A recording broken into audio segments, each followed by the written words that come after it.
কিশোরগঞ্জে তাড়াইলে কৃষকেরা ঝুঁকে পড়েছেন রোপা আমন ধানের চারা গাছ লাগাতে।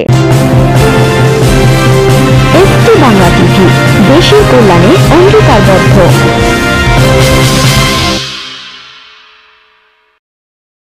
এসটি বাংলা টিভি কিশোরগঞ্জ থেকে তথ্যচিত্রে স্টাফ রিপোর্টার হুমায়ুন রশিদ জুয়েল।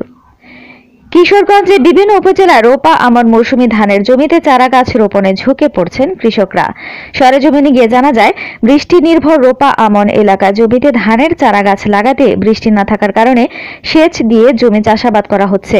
কিন্তু গত রাতে মুষলধারে বৃষ্টি হওয়াতে কৃষকেরা অতি আনন্দের সাথে ধানের চারা গাছ লাগাতে ঝুঁকে পড়েছেন কৃষি জমিতে। এতে আরো লক্ষ্য করা গেছে, 3 জন স্কুল ছাত্রী এই ধান চারা গাছ লাগানোর কাজে বাবাকে সহযোগিতা করার জন্য তারাও সম্পৃক্ত হয়েছেন। জানা যায়, প্রতি কাঠা কৃষি জমি ধানের চারা গাছ রোপণ করতে শ্রমিকদেরকে 500 টাকা দিতে হয়। সেই ক্ষেত্রে টাকা এবং শ্রমিক সংকটের কারণে পিতার কাজে সহযোগিতায় নেমেছেন বাংলা মায়ের সাহসী সেই 3 শিক্ষার্থী। প্রিয় দর্শক, আমি এই মুহূর্তে আছি কিশোরগঞ্জ জেলা তারাল উপজেলা তাললিঙ্গ ইউনিয়ন বান্দুলদিয়া গ্রামে। এখানে আপনারা দেখতেই পাচ্ছেন যে কৃষকেরা তারা ধান গাছের চারা রোপণে ব্যস্ত আছেন।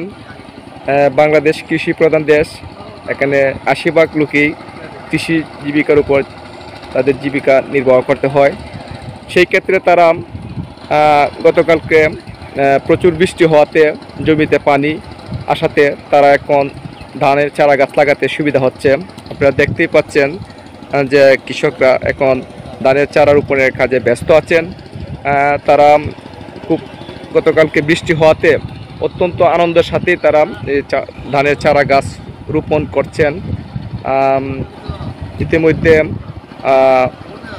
কিশোরগঞ্জ জেলার প্রত্যেকটা উপজেলাতেই কৃষকগণ এখন ধানের চারা গাছ লাগানোতে তারা ব্যস্ত আছেন, ব্যস্ত সময় কাটাচ্ছেন।